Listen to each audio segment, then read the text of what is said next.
তাহলে রিজিক নিয়ে এত টেনশন করার কি আছে ভাই? টেনশনে কিছু আছে? কার কাছে রিজিক? আল্লাহ লিখে রাখছেন না? ইনশাআল্লাহ এর বাইরে কিছু হবে? হবে না। অতএব এত দুশ্চিন্তার কিছু নাই, জীবনকে নিয়ে এত দুশ্চিন্তার কিছু নাই। জীবনটাকে কোরআন সুন্নাহর আলোকে এনজয় করেন। কোরআন সুন্নাহকে দিয়ে জীবনকে এনজয় করা যায়। কোরআন এবং সুন্নাহর আনুগত্যের মধ্য দিয়ে আপনি জীবনকে উপভোগ করেন, টেনশন করার দরকার নেই। মনে রাখবেন, আল্লাহ যদি আপনার সাথে থাকেন এবং আল্লাহ যদি আপনাকে কবুল করেন, পৃথিবীর কোনো শক্তি নাই আপনাকে টলাবে। পৃথিবীর কোনো শক্তি নাই, পৃথিবীর সমস্ত শক্তি একত্রিত হয়ে আপনার চুল বাঁকা করতে পারবে না, যদি আল্লাহ আপনার সাথে থাকে। আর যদি আল্লাহ আপনার সাথে না থাকে, আইওয়াস শোডাউন দিয়ে কোনো লাভ হবে না, কেউ আপনাকে বাঁচাতে পারবে। অতএব আল্লাহকে আপন করে নেন, যার যার হক তাকে তাকে দেন, নিজের হক আল্লাহর কাছে চেয়ে নেন, ইনশাআল্লাহ আপনি সুখে থাকবেন। এর আগে আল্লাহ পাক একা ছিলেন, আর কিচ্ছু ছিল না। হুয়াল আউয়াল ওয়াল আখির ওয়াজ যাহির ওয়াল বাতিন ওয়া হুয়া বিকুল্লি শাইইন আলিম, সূরা হাদীদ।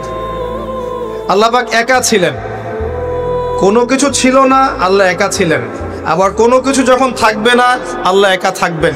কুল্লু মান আলাইহা ফান ওয়া ইয়াবকা ওয়াজহু রাব্বিকা যুল জালালি ওয়াল ইকরাম। এই বিষয়ে কোনো দ্বিমত আছে?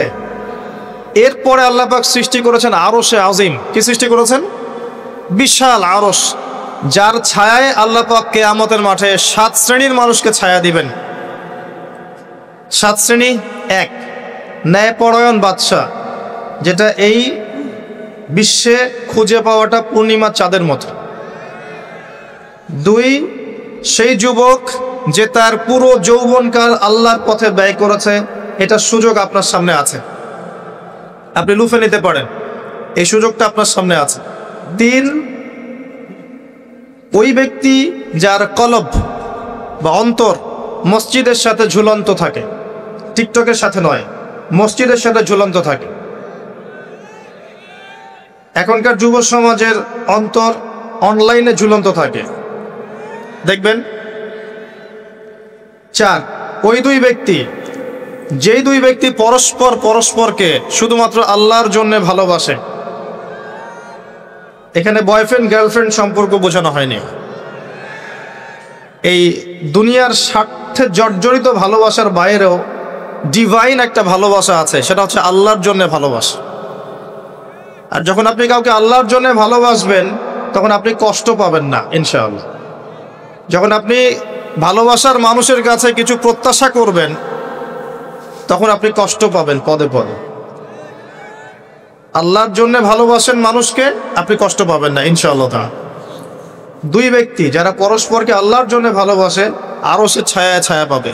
5, ওই যুবক যাকে কোনো সুন্দরী নারী আহ্বান করেছে জেনার জন্যে, কিন্তু সেই যুবক বলেছে আমি আল্লাহকে ভয় করি, যেটা এই জেনারেশনের মধ্যে খুঁজে পাওয়া দুষ্কর।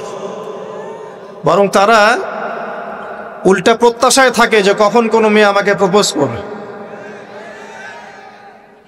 তারা ইউসুফ নয় আলাইহিস সালাম। 6, ওই ব্যক্তি যার ডান হাত কি দান করছে, বাম হাত খবর রাখে না। ডান হাত কি দান করছে, বাম হাত খবর রাখে না। আমাদের মতো নয় যে অল্প কিছু দান করেই দানবীর টাইটেল লাগিয়ে মানুষের দুয়ারে দুয়ারে যাচ্ছি সাপোর্টের জন্য, এমন নয়। 7, ওই ব্যক্তি যে নীরবে নিভৃতে আল্লাহর কথা স্মরণ করে এবং আল্লাহর কথা স্মরণ করতে করতে তার চোখ দিয়ে অশ্রু প্রবাহিত হয়। এই 7 শ্রেণীর মানুষকে আল্লাহ রাব্বুল আলামিন তার ওই আরশের ছায়ায় কিয়ামতের মাঠে ছায়া দিবেন ইনশাআল্লাহ তাআলা। আমরা কি এই ছায়াটা পেতে চাই? অপশন আমাদের সামনে খোলা আছে। আমরা কিন্তু ওই যুবক হতে পারি, ওই 2 ব্যক্তি হতে পারি, ওই ব্যক্তি হতে পারি যে মসজিদের সাথে সম্পর্ক রাখে, গোপনে দান করতে পারি, রাতে নিভৃত আল্লাহর জন্য কাঁদতেও পারি না? সব সুযোগ আমাদের সামনে আছে। আল্লাহ চাইলে আপনি ন্যায়পরায়ণ বাদশাও হতে পারবেন ইনশাআল্লাহ, যদি আল্লাহ আপনার তাকদিরে লিখে রাখেন, এটাও সম্ভব। চলে আসেন আরশে আজিমের পরে আল্লাহ পাক সৃষ্টি করেছেন কলম, এবং কলম সৃষ্টি করে আল্লাহ পাক পুরো মহাবিশ্বের তাকদির লিখেছেন। পৃথিবীর শেষ দিন পর্যন্ত কি হবে না হবে, খুঁটিনাটি বিষয়, এত খুঁটিনাটি যে আল্লাহ পাকের ওই লিখার বাইরে পৃথিবীতেও কোনো আযাব গজব আসে না।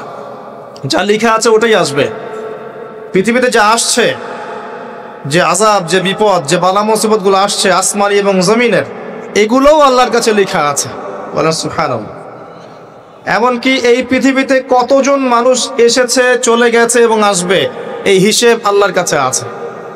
চিন্তা করতে পারেন, পৃথিবীতে কত মাখলুক আছে, হিসেব আল্লাহর কাছে আছে। এই মহাবিশ্বে কত গ্যালাক্সিজ আছে, গ্রহ নক্ষত্র আছে, আল্লাহর কাছে হিসেব আছে। পিঁপড়া কতটুকু আছে এই পৃথিবীতে, এটা আল্লাহ জানেন কতগুলো আছে। সমুদ্রের নিচে কি আছে আল্লাহ জানেন। প্রতিটা বিষয় মহাবিশ্বের লিখিত হয়ে গেছে। এখন যে আল্লাহর কাছে সব লিখিত আছে, সেই আল্লাহ কি আমার রিজিকের মালিক নন? তাহলে রিজিক নিয়ে এত টেনশন করার কি আছে ভাই? টেনশনে কিছু আছে? কার কাছে রিজিক? আল্লাহ লিখে রাখছেন না? ইনশাআল্লাহ এর বাইরে কিছু হবে? হবে না। অতএব এত দুশ্চিন্তার কিছু নাই। জীবনকে নিয়ে এত দুশ্চিন্তার কিছু নাই। জীবনটাকে কোরআন সুন্নাহর আলোকে এনজয় করেন। একটা বই আছে না, এনজয় ইওর লাইফ, বইটা পড়েছেন? কোরআন সুন্নাহকে দিয়ে জীবনকে এনজয় করা যায়। কোরআন এবং সুন্নাহর আনুগত্যের মধ্য দিয়ে আপনি জীবনকে উপভোগ করেন। টেনশন করার দরকার নেই। মনে রাখবেন, আল্লাহ যদি আপনার সাথে থাকেন এবং আল্লাহ যদি আপনাকে কবুল করেন, পৃথিবীর কোনো শক্তি নাই আপনাকে টলাবে। পৃথিবীর কোনো শক্তি নাই, পৃথিবীর সমস্ত শক্তি একত্রিত হয়ে আপনার চুল বাঁকা করতে পারবে না, যদি আল্লাহ আপনার সাথে থাকে। আর যদি আল্লাহ আপনার সাথে না থাকে, আইওয়াশ শোডাউন দিয়ে কোনো লাভ হবে না, কেউ আপনাকে বাঁচাতে পারবে। অতএব আল্লাহকে আপন করে নেন, যার যার হক তাকে তাকে দেন, নিজের হক আল্লাহর কাছে চেয়ে নেন, ইনশাল্লাহ আপনি সুখে থাকবেন। তাকদীর আল্লাহ পাক লিখে ফেলেছেন। এরপরে আল্লাহ রাব্বুল আলামিন কি লিখেছেন? এরপরে আল্লাহ রাব্বুল আলামিন মহাবিশ্ব সৃষ্টি করেছেন 6 দিনে। কয় দিনে? কোরআনে দলিল আছে, হুয়াল্লাযী খালাকাস সামাওয়াতি ওয়াল আরদা ফি সিত্তাতি আইয়াম। তিনি সেই আল্লাহ যিনি আসমান সমূহ, একটা আসমান নয়, আসমান সমূহ মানে যতগুলো আসমান আছে।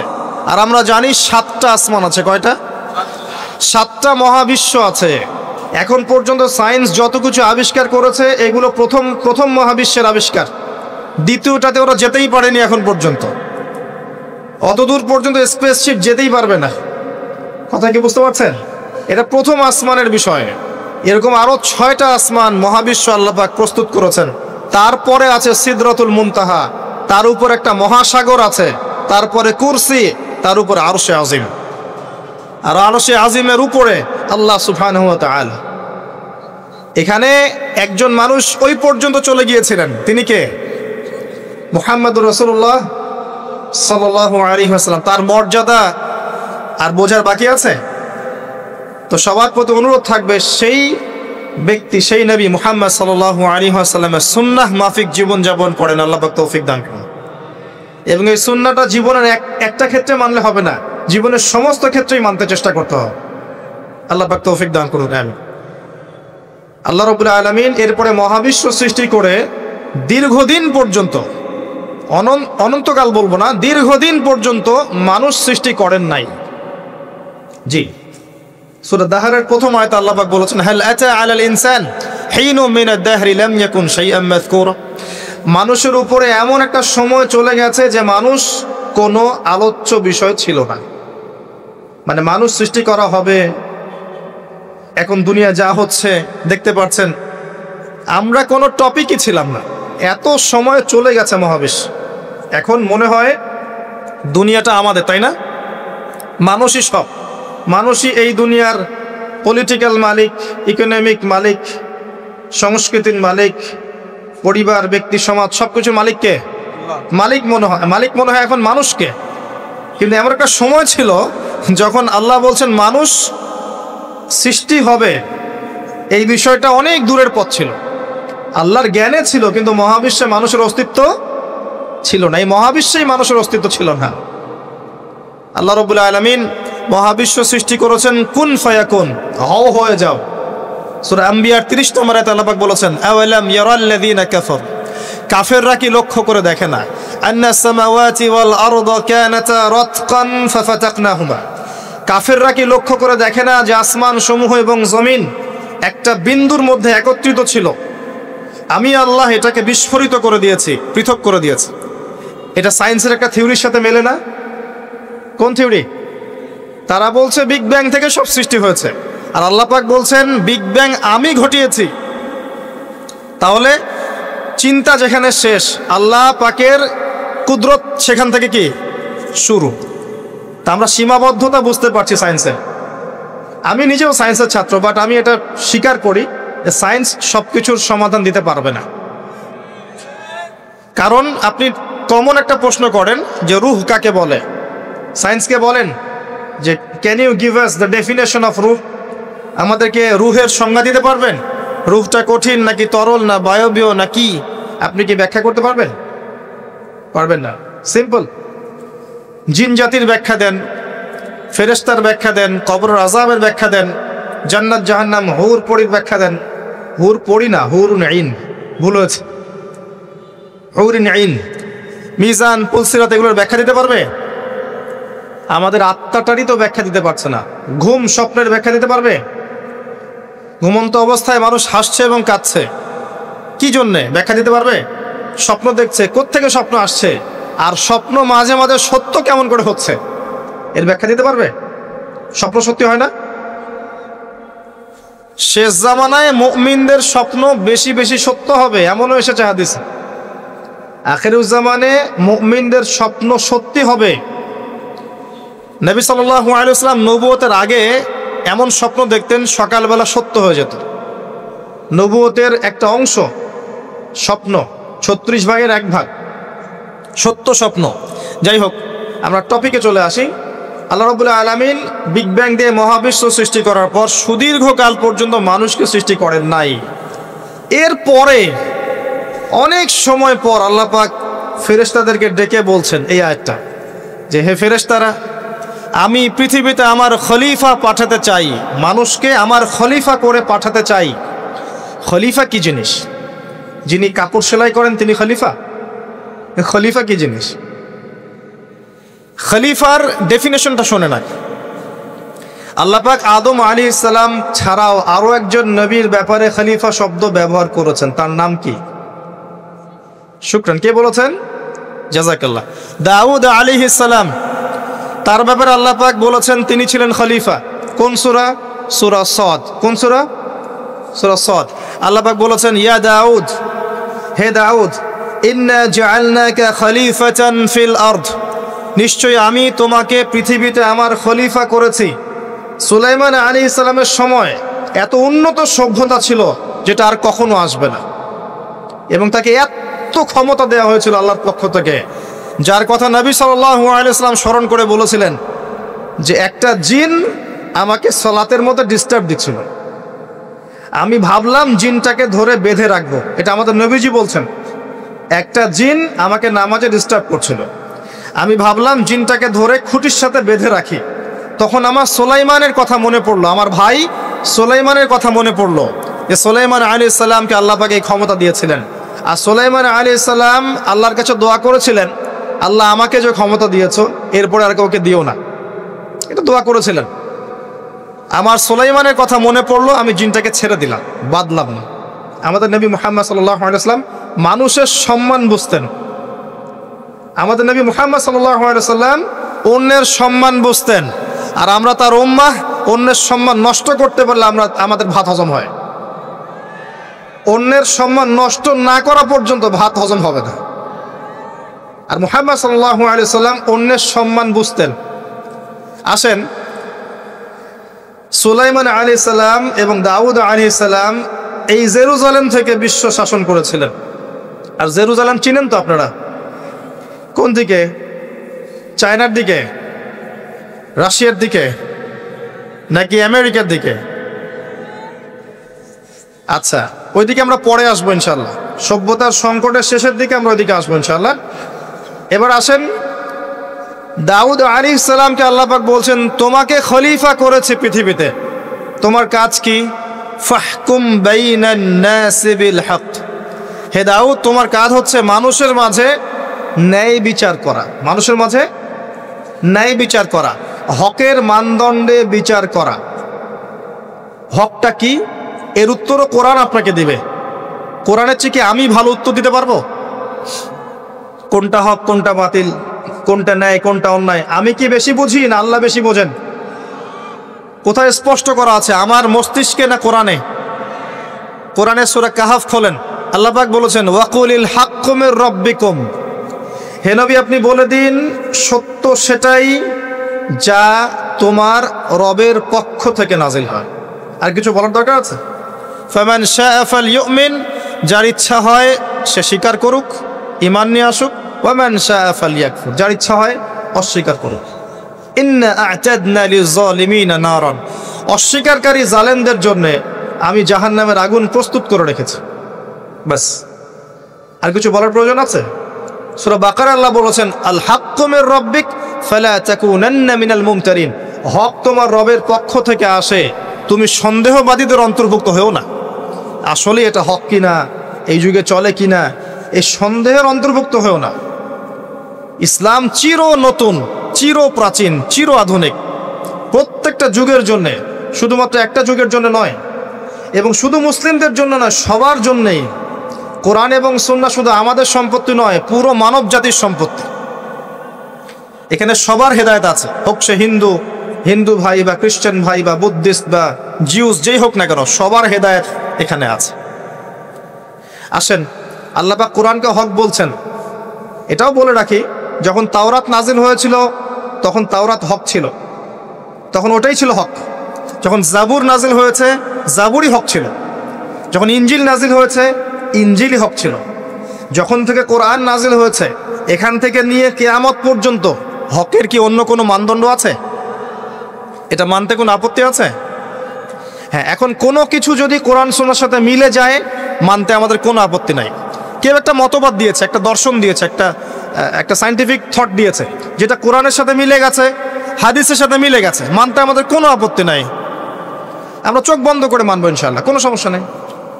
কিন্তু যে কোনো ব্যক্তি বা যে কোনো সংগঠন, যে কোনো সমাজ, যে কোনো সভ্যতা, কেউ যদি এমন কোনো কথা বলে, এমন কোনো দর্শন দেয়, এমন কোনো মতবাদ দেয় যেটা কোরআনের সাথে মিলছে না, সাংঘর্ষিক, হাদিসের সাথে মিলছে না, সাংঘর্ষিক, আপনি কি মানতে বাধ্য?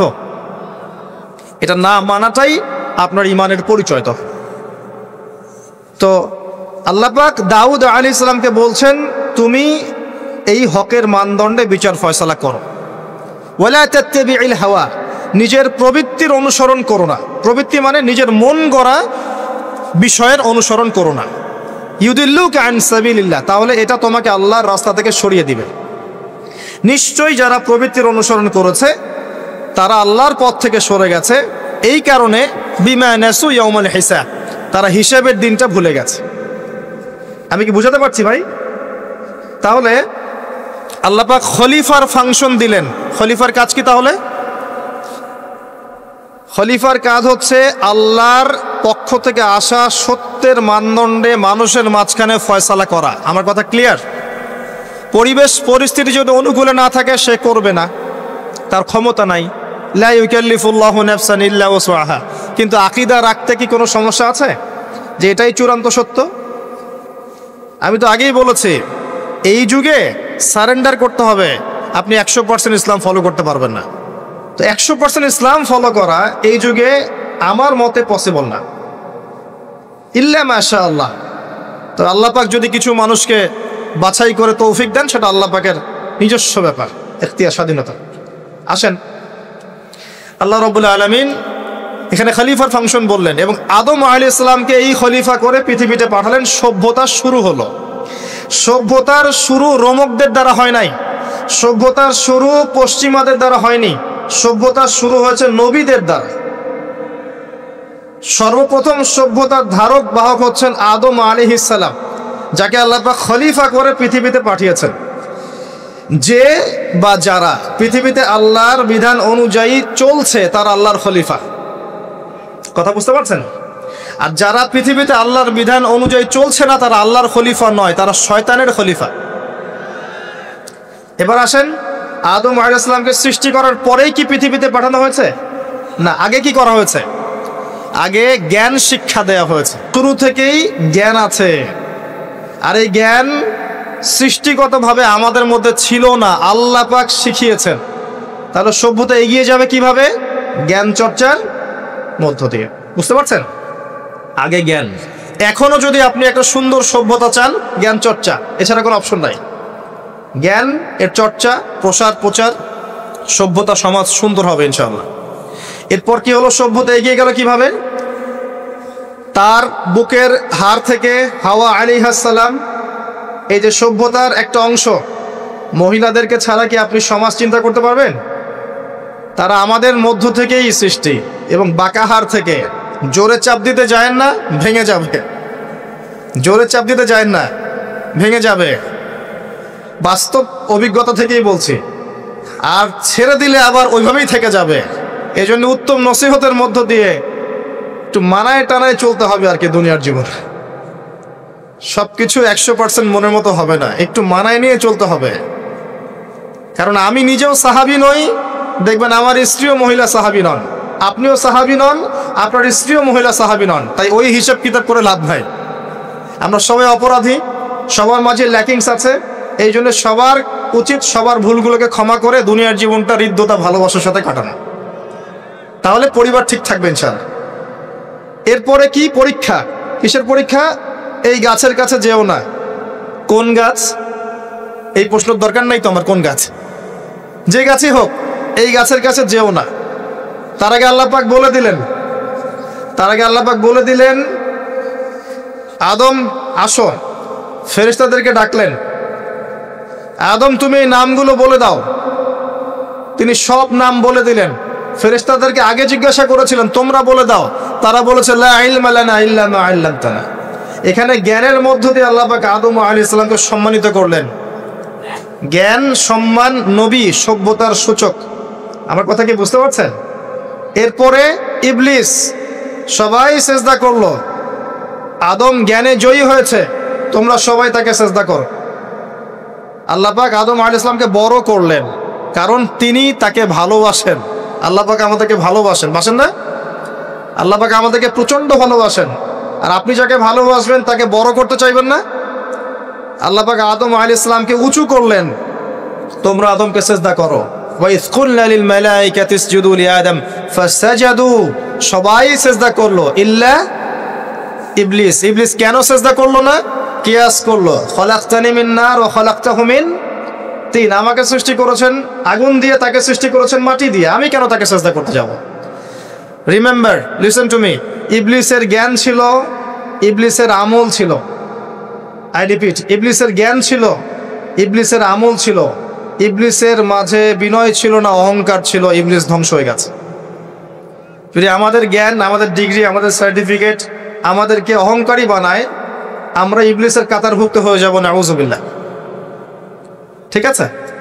এবার ইবলিসকে বের করে দেওয়া হলো, চিরস্থায়ী জাহান্নামী, অভিশপ্ত করা হলো। আদম এবং হাওয়া আলাইহিস সালাম জান্নাতে রাখা হলো। গাছের কাছে যেও না, তারা চলে গেলেন। কিভাবে চলে গেলেন? এখানে আসেন। ইবলিস এসে ওয়াসওয়াসা দিয়েছে। কি ওয়াসওয়াসা সেটা শোনেন। এটা একটা ভালো প্রশ্ন। কোন ওয়াসওয়াসায় পড়ে তার এই কাজটা করে ফেললেন? এটা সূরা তহার মধ্যে আছে। কোন সূরা? তহা। এখানে আল্লাহ পাক বলেছেন, ইবলিস এসে বলেছিল যে তোমরা যদি ওই গাছের কাছে যাও এবং এর ফল খাও, তাহলে তোমরা চিরস্থায়িত্ব লাভ করবে। চিরস্থায়িত্ব, অমর হয়ে যাবে, অমর। কথা বুঝতে পারছেন? অমরত্ব।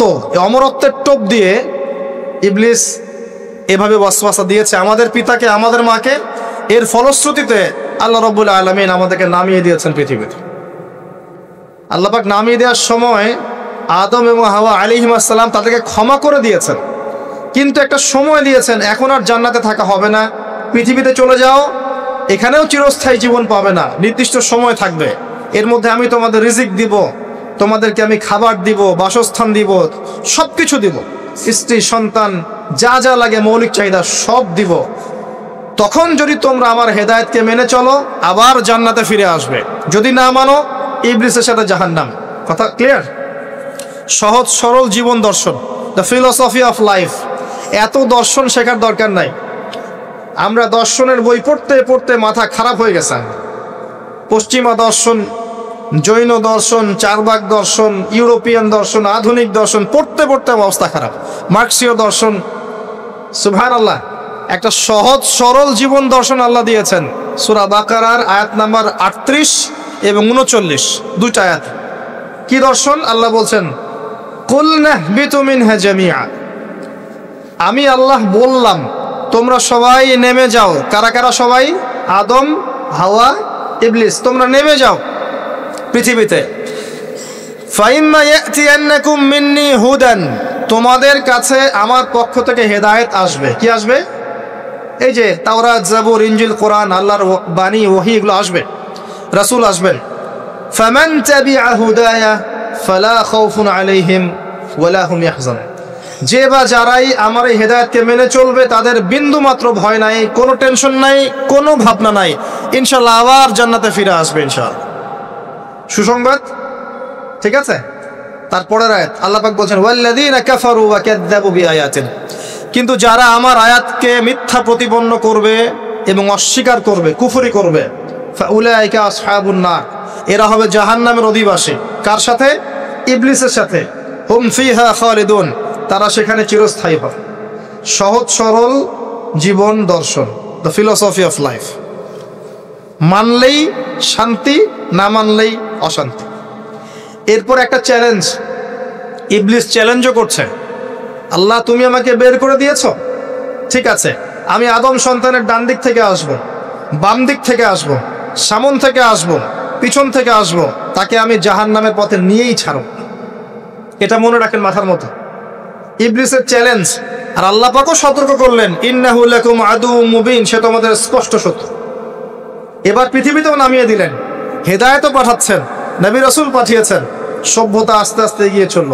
সভ্যতায় দুইটা শক্তি দেখতে পাচ্ছেন, একটা আল্লাহর পক্ষ থেকে আসা শক্তি, একটা শয়তানি শক্তি। এই দুটো নিয়ে সভ্যতা এগিয়ে চলছে।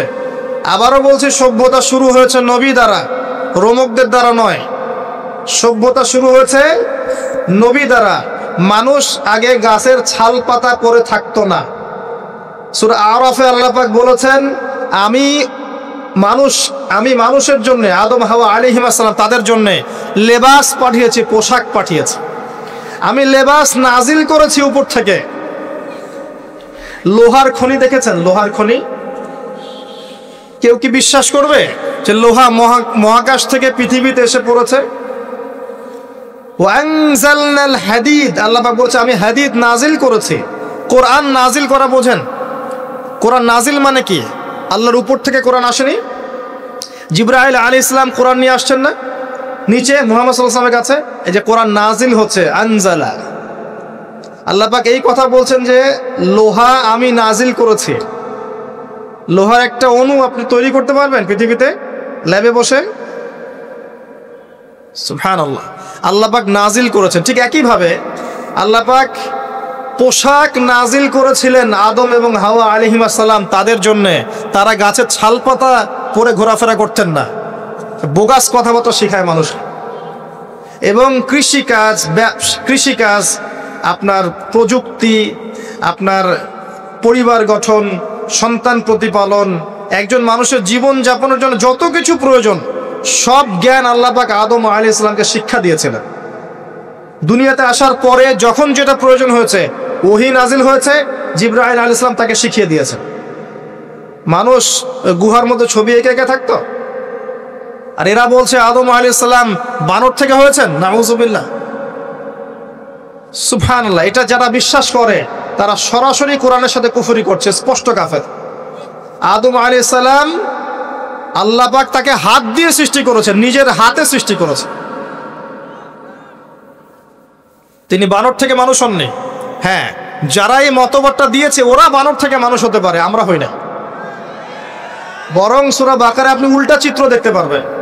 সূরা বাকারায় দেখবেন, পড়তে পড়তে দেখবেন একটা জায়গায় আছে যে শনিবারের সীমা লঙ্ঘন করার জন্য কিছু মানুষকে, বনু ইসরাইলের কিছু মানুষকে আল্লাহ পাক মানুষ